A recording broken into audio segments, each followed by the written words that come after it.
Welcome to AstroChat with Anne Sundell, Kimberly Williams, and Monica Anna.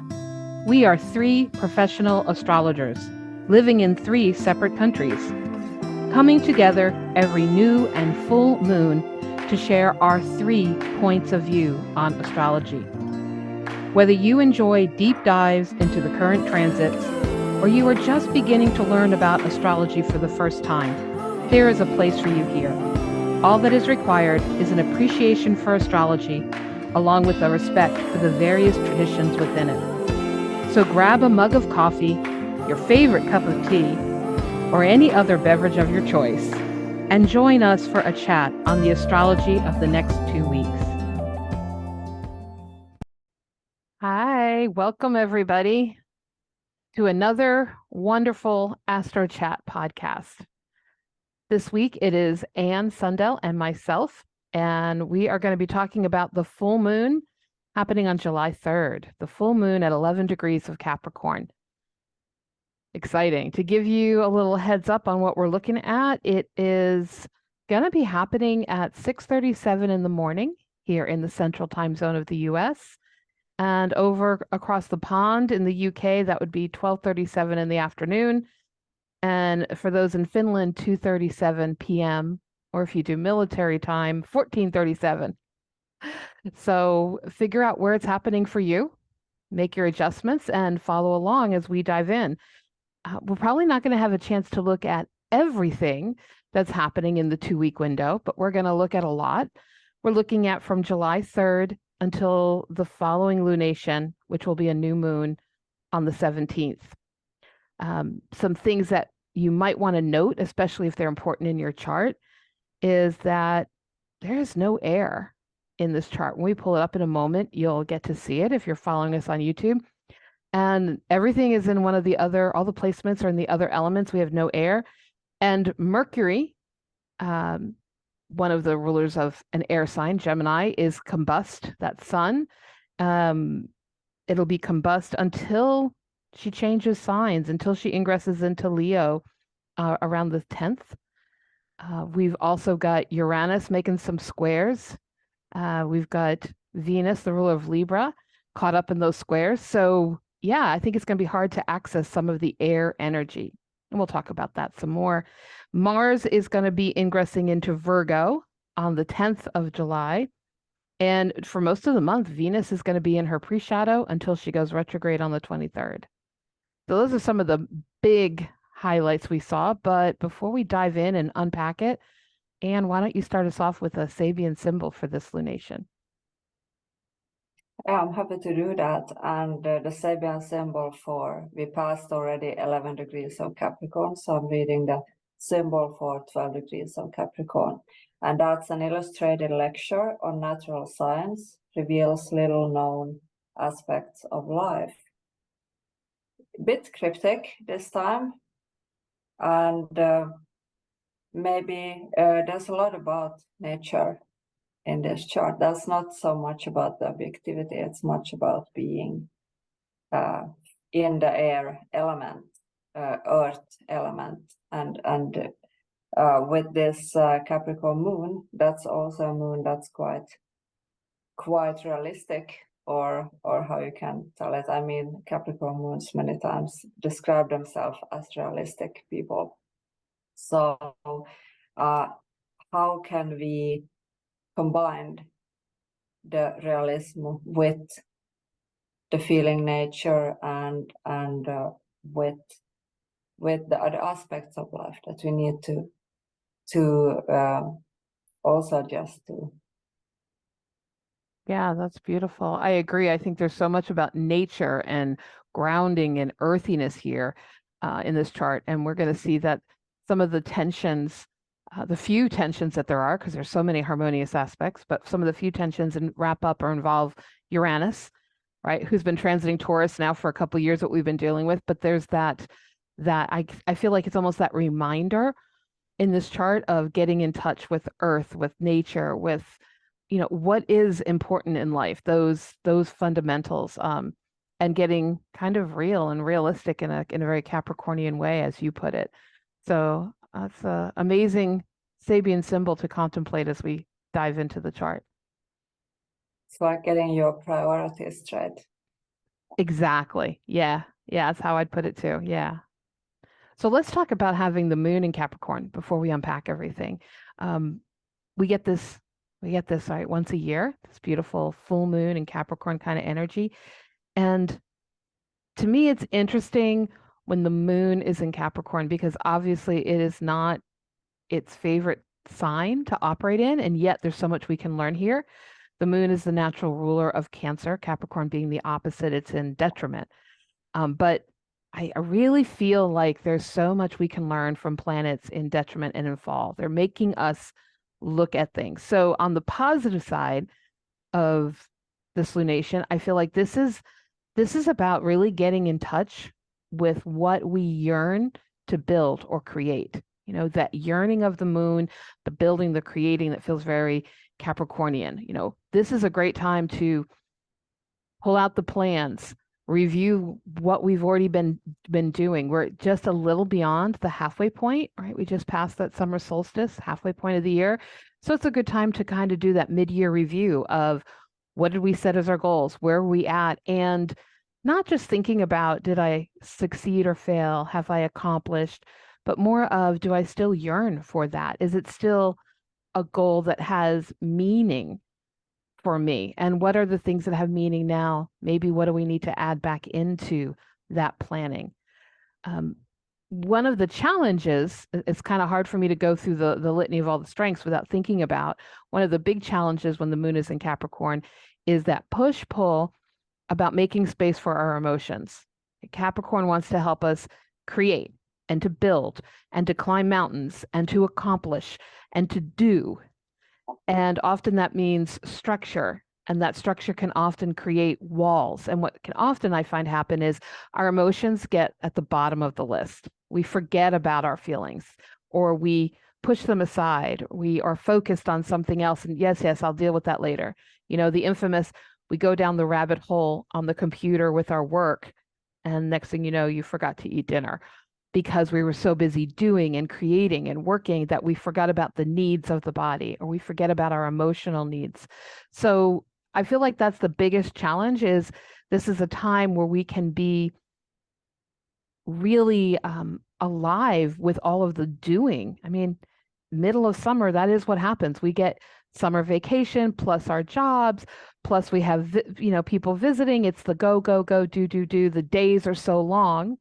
I know for those of you over in Finland, they're even longer than here, right? They're literally endless.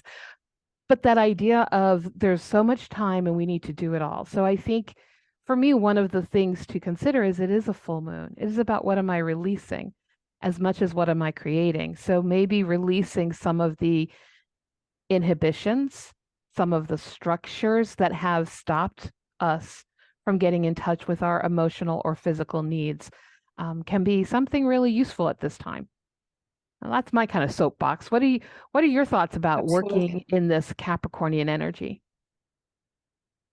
Yeah, I think I've been I had the privilege to live with a few Capricorn moons, so I feel with Capricorn moon it's always also about a lot of pressure. It's demanding a lot of yourself, and also maybe of the tradition of the values you are grown up with and what's expected of you, and these expectations that you also mentioned, like in the summertime you have the vacation. Maybe many people have vacation, but the expectations of that is also high.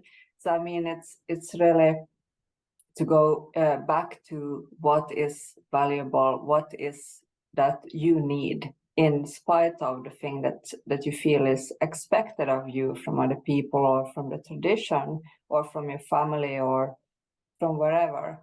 So yeah, I think and Capricorn moon is also about a lot about what you accomplished, and to also be happy with that and be at peace with what you achieved so far, and not push yourself too much, but really take time to really relax in the way that suits you to relax.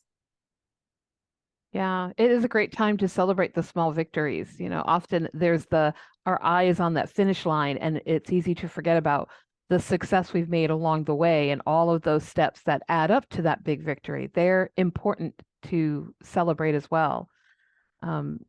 Yeah, and you're right. The labels are such a Capricornian thing. When we're dealing with Capricorn energy, we get tied up with what are the labels I wear and what are the expectations that go with that. And while we're having this full moon, of course, the sun is hanging out in Cancer. So the expectations I have for myself, for the family, or that the family has of me, or that I have of others, I think leads us into this sort of, my mom used to call this like superwoman syndrome.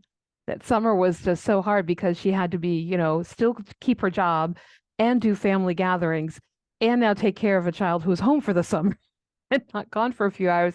And it was sort of the infamous, how many things can one juggle? So, yeah, I think it's a great time to remember to take care of ourselves and to be responsible for our body and our needs and our happiness. And I think that's going to be easy to do. Yeah. I'm sorry, go ahead. What were you going to say? I just feel with that Uranus in Taurus, that's also so traditional. It might be good to maybe skip some of those traditions that you don't need anymore, or that's not making you happy right now. So you can also change things. Yeah, create a new tradition. It's going to be here in Texas, we're having a unprecedented heat wave.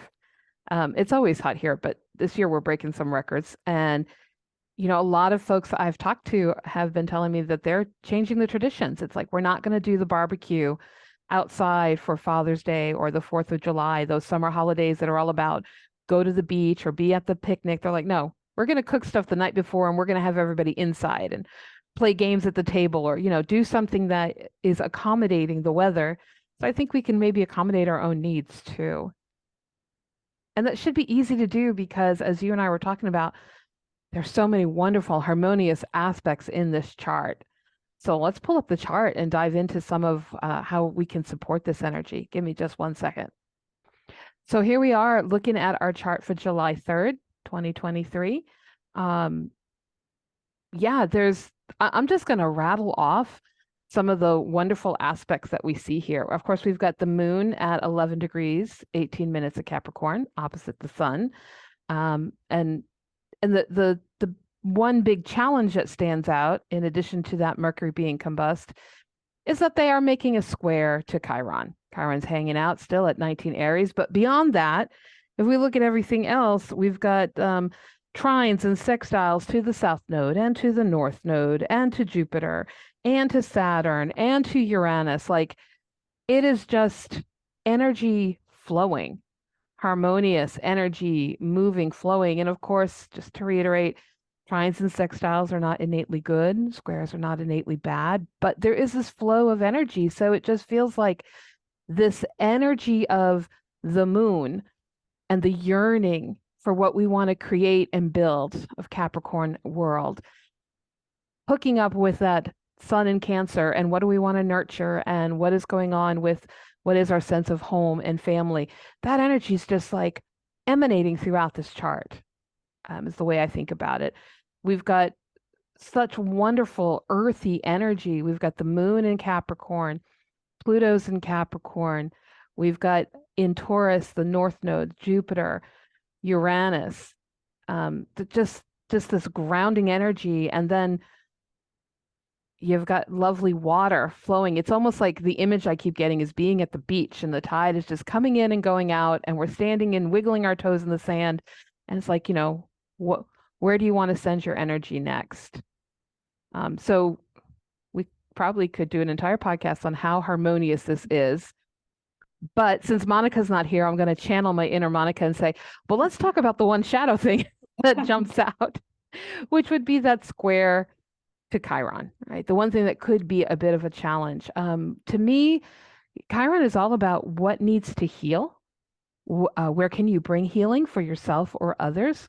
Which means, where has there been wounding? What is going on with that? And I read an amazing quote this morning, scrolling through Instagram, and there was this one meme that just caught me. And it was something to the effect, I'm going to butcher it a little, but it was to the effect of, heal so that you can listen without the filter of your wounds. And I thought to myself, how Chiron is that this idea of Not to say that just because we have a lot of harmonious aspects, it's just going to be an easy breezy 2 weeks.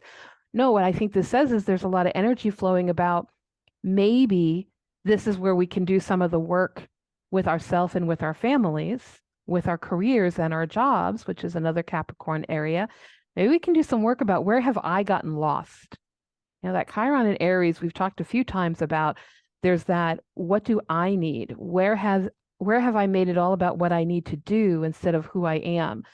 Am I valued for who I am or for what I can deliver? That kind of, those kind of themes that may have been going on for a lifetime or lifetimes. I just feel like with this square, it's almost like we have to stop and notice, where am I getting lost in the equation, in the hustle and bustle, the long days, all of the doing? Well, wait a minute, but what am I yearning for? What does my body need? What do I need from my family? Let's pause for a moment. And that can be really challenging, right? That can be tension. That can feel like that square. I'm so used to the doing, or others are used to me delivering on the expectations. But maybe what I need right now is a me day, a spa day, a relaxation day. Maybe what I need is to go do something new and different. We're in a rut, guys, and we need to break it up. Maybe I need some fun, but there's something here, I think, that stands out about the healing that I need involves self-awareness, self-care, something involving the self. Absolutely, I totally agree, and especially with the moon in Capricorn, with the pressure, with the stress, this might be also a time to release this, and through those positive aspects, find new ways of dealing with that. But also with Capricorn, the body, and remembering to take care of the body. Capricorn rules all hard stuff in the body, like your bones, your joints, and I mean, if you are very tired or very stressed, you can feel also pain in your joints. I mean, it can be, or in your back, or it's a lot of responsibility on you. So this might be a good time to do that, and also to be the hero for yourself with that Chiron in Aries. And also because we don't have so much air in the chart, or we don't have air, then there might be an urge for this energy also to discuss and to think about things and to reflect about things, and doing it like maybe in a more passive way, working with it during this moon energy. Yeah. Yeah. And with that no air, it may be really hard to communicate this. So perhaps that first step is self-awareness, embracing that Chiron Aries energy to say, I am going to be aware of what is missing, what is lacking, what it is I feel I need more of.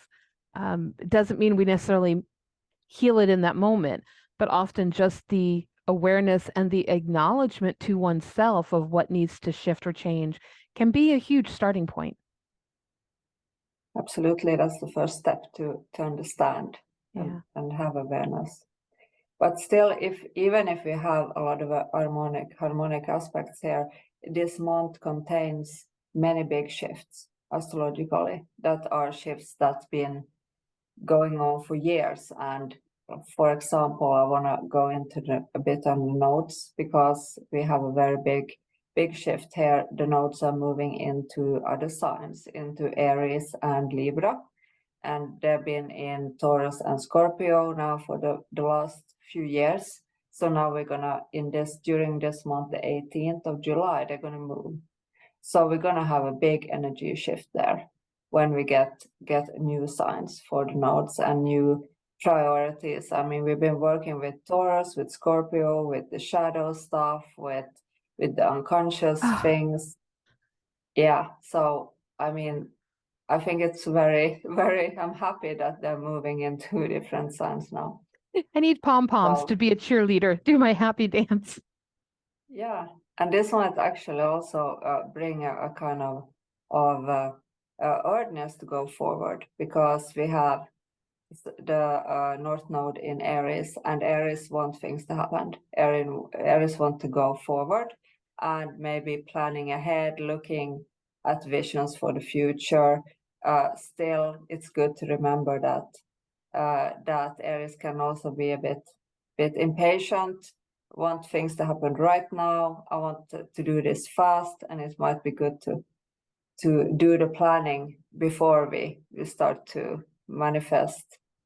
Now, so with Aries, you might feel the urgency of doing things right now. It has to happen now, and it might be good to still keep those ideas and visions and thoughts, and do the planning before we start going forward. Also remembering that we are not on a one single mission here. There's other people, and we need to remember the diplomacy of the South Node in Libra still. But this might also shift to be a more a team that more has to do with me versus you themes.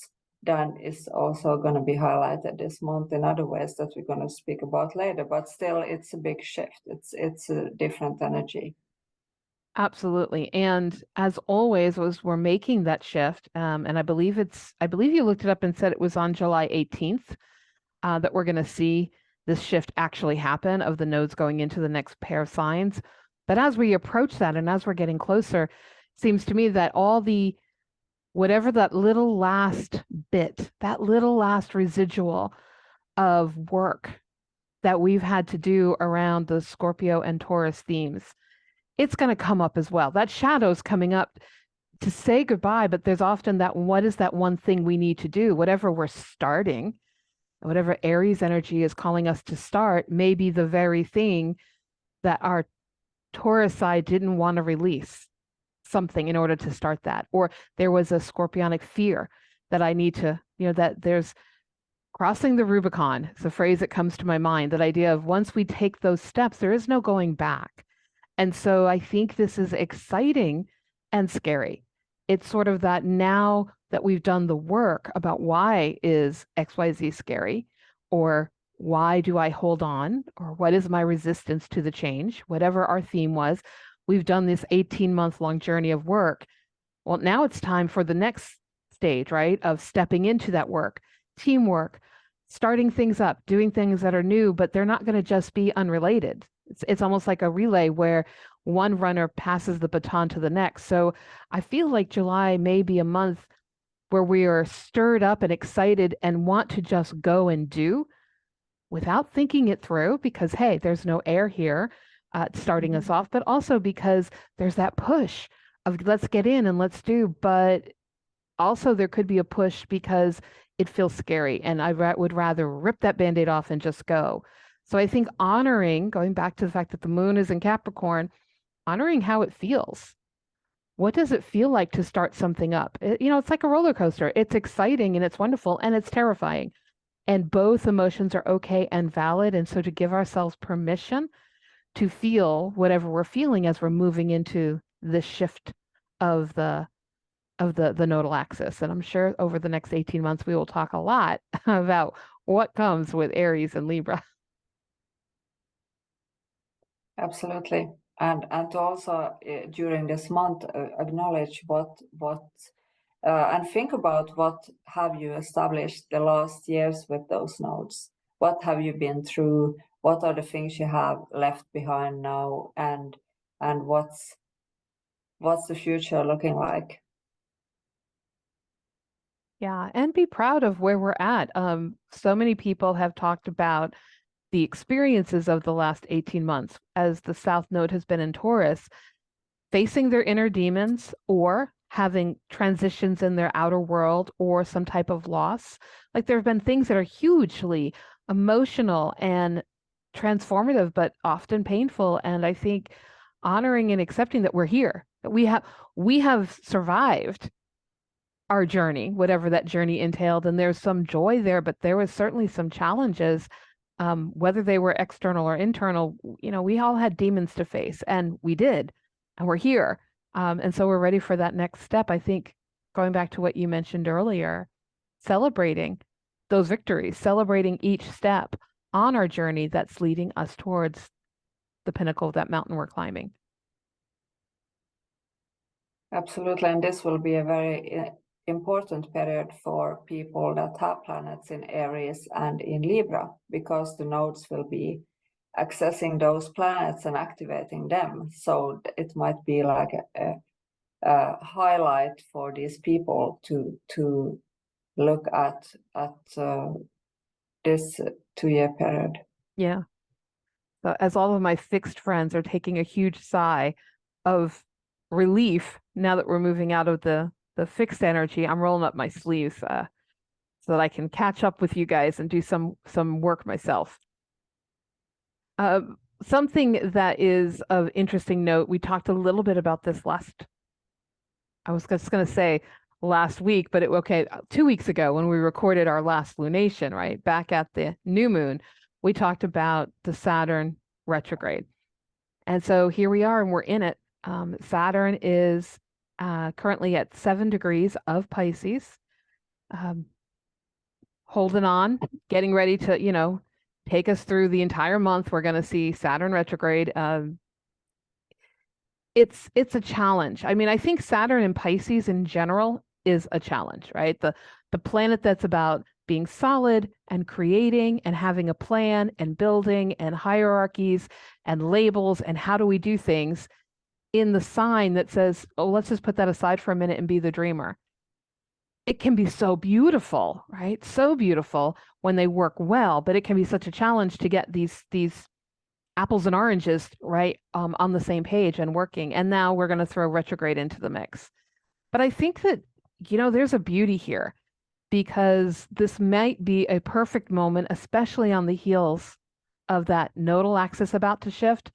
Before we jump in to what we're going to start, it might be a good time to check in with what is my dream? What is it that I want to be building? Why do I want to be building that? Often we think we know. Somebody will say, if you're doing a marketing plan, find your niche, break it down. If there's 100 astrologers, what makes you a different kind of astrologer type questions, right? We dive in, we drill down, and we find and we have the answer. But often we forget to ask ourselves, and what drives me? What is, my personal why about this? Why am I motivated?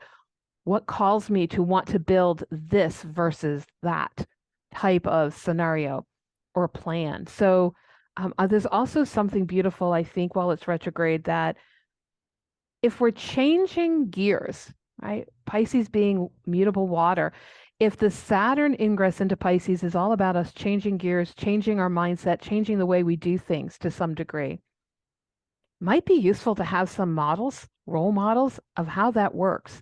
Because chances are we've done things the same way for a long time, and therefore we've had models of how to be successful. And now here comes Saturn and Pisces saying, well, what if we did it different? What if we put the cart before the horse? What if, we shake things up a little? What if we just let the structure be loose and we allow a little more ebb and flow? We let the water flow and see where it takes us.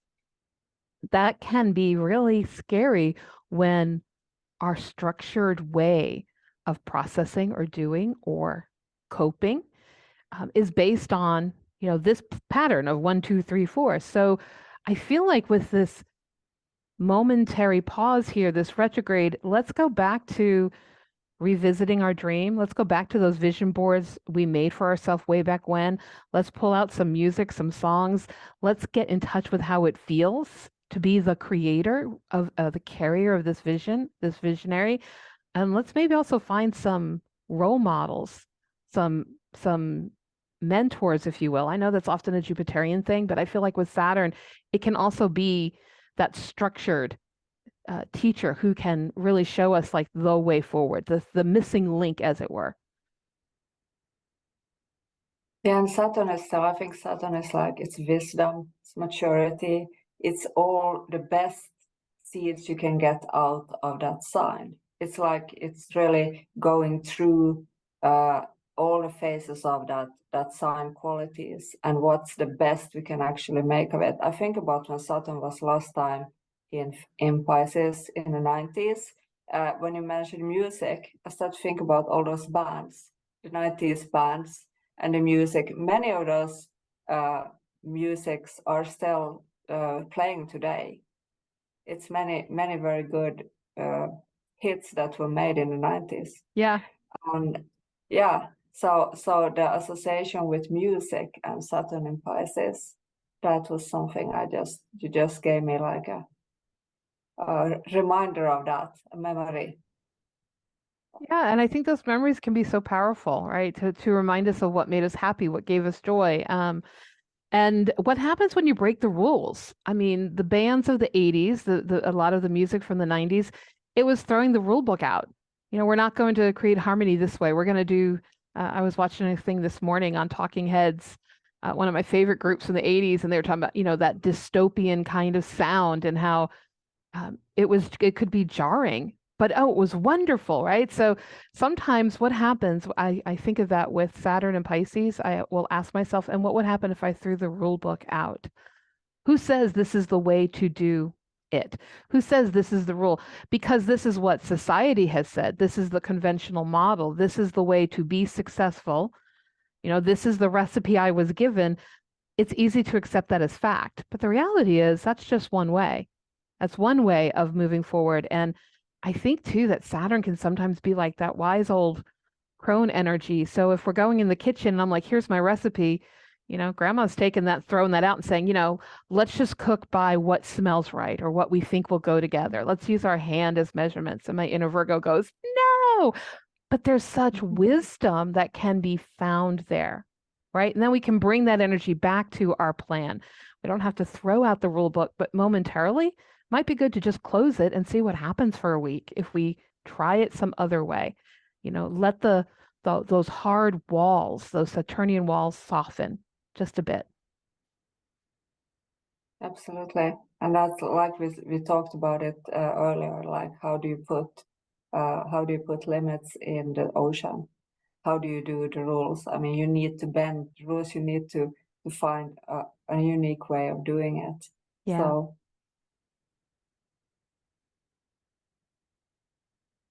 So I think we still have one more planet. You had some really amazing insight about what was going on with Venus, and why don't Yeah, you close us off by talking about her? Venus is now the day that we're actually doing this podcast, Venus has just entered shadow phase. So the process of going retrograde this year has already begun. And the last time Venus was retrograding in Leo was in 2015, but then she was also moving in Virgo. So this time she's going to be exclusively in Leo. And the degrees we're talking about is 28 to 12 degrees Leo. So those degrees can be interested to check out in your chart because Venus is going to retrograde through that area.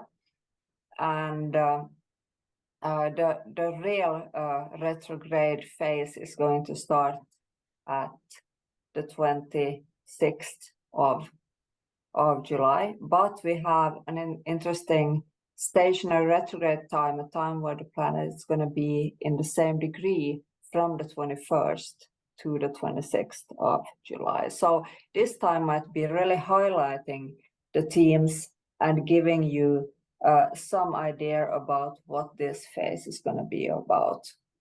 Already now, when she's in the shadow phase, you might start to process some of Venus rules relationships. Venus rules our values. Venus is about looking at what's your in Leo expression of creativity, of joy, of your inner child, inner happiness. So I think that these themes are going to be highlighted during the retrograde phase. But also that I feel it's very interesting with these phases when the planet is apparently not moving in the zodiac sign. It's like standing still because they are like highlighted. So this month you can maybe want to check out the 21st to 26th and see what kind of feelings do you experience around Venus themes right then. And the whole retrograde phase is going to be in the whole month of August, and I guess we're going to talk more about it later. But still, I just wanted to give a short preparation of that this is an important month for this retrograde phase that's starting. And in this new moon chart, we also have Venus and Mars in an interesting phase. Yeah. They're in the last phase. They're very close to each other. Venus is 22 degrees Leo and Mars is 25.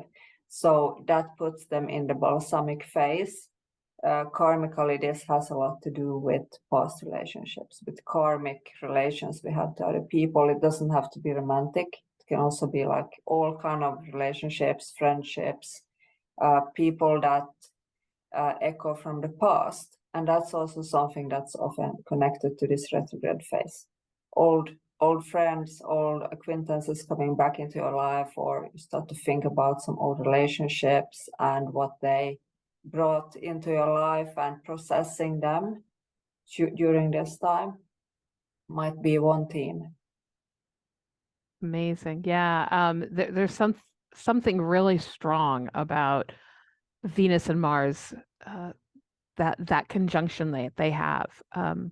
And what I find interesting is when, since Venus is going retrograde in the slower mover, as Mars starts to separate away, you can almost already feel, even though we're not full on, like you say, we're not full on into that retrograde, we're in that pre-shadow, but wow, can you really feel that energy of Venus pushing through with passion and with power and with force? And I think it's not just the fact she's in Leo, but also I'm reminded of I think it's Mesopotamian mythology. I could be wrong here, but in ancient times, it was like in their cosmology, I believe Venus was the only planet/deity, right, that was female, because even the moon was masculine, and all of the gods could only get their weapons from Venus. So they had to make like a pilgrimage. They had to go to Venus and be worthy, and like she would bestow the weapons. Otherwise, they were, going to be inept and couldn't function. And when Mars came, like this amazing love affair, this torrid love affair happened. And of course, both of them like were failing to do their duties of keeping the cosmos in order. So it could only last so long, and it would end. And that balsamic phase kind of represented that we're in the final days. Like I know that, soon I will not have my lover with me. So I'm gonna make every moment count and pour that energy and that passion and that fire and that zest for love and life out before, Mars is gone and she has to wait her however many years for the return. So it just feels like if you start layering on that she's in her pre-shadow, she's in Leo, she's in the balsamic with Mars, like there's this force. And often we think of Venus as gentle and loving, and she can be, right? We often think of Venus as sort of an Aphrodite type figure, the soft, divine, feminine side. But there's also a powerful, devouring, divine, feminine side that she can be too. And I feel like there's a lot of that here. The force of needing to change my look, change it up, get my image out there, be visible, be present. It's interesting when you listen to people talk to hear the language they use about their life that so is summed up by this Venus-Mars kind of energy. And it's good to be a bit wary with those colors. If you're dyeing your hair or you're painting your house when Venus is going retrograde, because the result might not be what you expected. Yes. As always, make sure it's something you can and are willing to do over if you don't like the results after she goes direct in September. Yeah. Yeah. It should be interesting to see how many people do change their hair, get tattoos, and start new relationships this summer with her going retrograde. Yeah. There's also an interesting dynamic that we mentioned. There are very few challenging aspects, but one of those challenging aspects is the Venus and Mars in Leo making a square, pretty tight square, to Uranus and Taurus. So I think that there's definitely tension around what we want to change or change up. It isn't just, my hunch here is it's not just change for change's sake. It isn't a case of I'm in a rut, I need a new do, I need a new look. This is much more of I need something that is going to break me out of the box. if, my whole life I've been sporting the I'm the soccer mom look, and now suddenly I'm going to do the rock star look, that could be shocking, right? And it may not be accepted by other people. Nothing wrong with either of those looks, but that idea of that square to Uranus, I think, indicates it's not necessarily a smooth, I'm on fire and I'm letting this energy out. It's going to, ruffle some feathers. It's perhaps going to go against the way it's always been. Uranus and Taurus, well, how has it always been? What have we always held on to?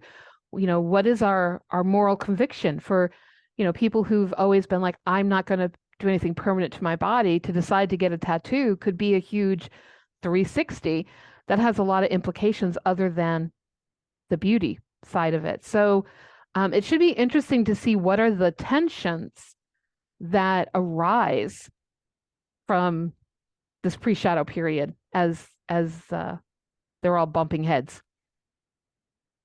Yeah, because Venus retrograde also associated with like the need for freedom and independency, and Uranus is doing the square. I think that this can also be like a important area to explore during this time. What is your need for your freedom, independency, and the relationship, and try to balance that. Yeah, absolutely. And since she is, dispositing, since she's the ruler of Taurus, there's a little bit of perhaps an upper hand. She's on fire. She's with Mars. And so right now it could be that she's applying the pressure to Uranus, to the what do I need in terms of cohesion, harmony, beauty. What are the Venusian words we think of? Which one of those are the things I need to bring into my life, and I need to, feed that fire about it? Could be upsetting or creating upsets in our world. But later, when she is retrograde, we might see the pushback from the Uranus of, well, how are people responding now that we've taken that step, or, cut that cord, or done whatever the work is? So definitely it's interesting to watch now and get a taste for what like you said, what are the themes that we're going to be repeating throughout, August. Exciting month. It is an exciting month.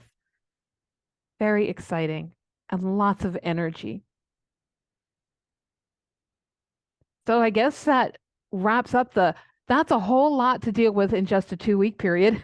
Because like we said, Absolutely. we're looking at this chart as kicking off the energy, starting the transit, starting the movement from this full moon until our next new moon. So any tips or tricks to help people get through the next 2 weeks before we meet together again? I would like to think about that Capricorn moon, about those traditional values and demands, and what you feel that you have accomplished, and be proud of that and be happy with that, and also look at the possibilities of changing some behaviors, some traditions, and maybe make a list of what traditions you want to skip this year, and which new ideas you might have. That's brilliant. I think that's brilliant, especially as we're getting ready for those nodes to shift. My idea is on a similar kind of vein. I'm really looking at that Jupiter in Taurus. It's making such a beautiful, sextile to the sun, trine to that moon. I'm just feeling like, Taurus is grounding, it's earthy, it is sustainable. So I'm thinking this is a good time to embrace some air and think about, what are the seeds I want to plant? It may not be the time of year to plant those seeds. This may not be this is the growing phase of life, not the planting phase, but what seeds do you want to plant? Let's close that rule book for a minute. We don't have to do all of our planning in January. What are the seeds you want to plant right now? What do you yearn for in your life? What do you want to see grow? What do you want to see develop? What is it that fuels you with excitement and optimism and hope? And maybe take some time to get clear on that. Take the time to focus on that, and plant those seeds in your life, whether that's making a list, making affirmation cards, putting them in your journal, making a calendar of when I'm going to tackle each one, but some way of capturing that energy of these are the seeds I'm planting now, and this is what I'm going to nurture, because the sun in Cancer wants to help us to nurture, and that moon in Capricorn is there to say we can build it, we can create it if we dream it, we can make it so. So let's channel some of that great energy and see where it leads us. Absolutely, that's a great tip. All right. Well, on that happy note, as always, please feel free to comment. If you've made it this far, put your comments below. Which of these energies are you already feeling? What happens to you over the next 2 weeks? And if you haven't already, we invite you to hit the subscribe button and click the little notification button, and you will be notified when we come back in 2 weeks to talk about the next new moon lunation and what that might be bringing. Thank you all for following us. Thank you.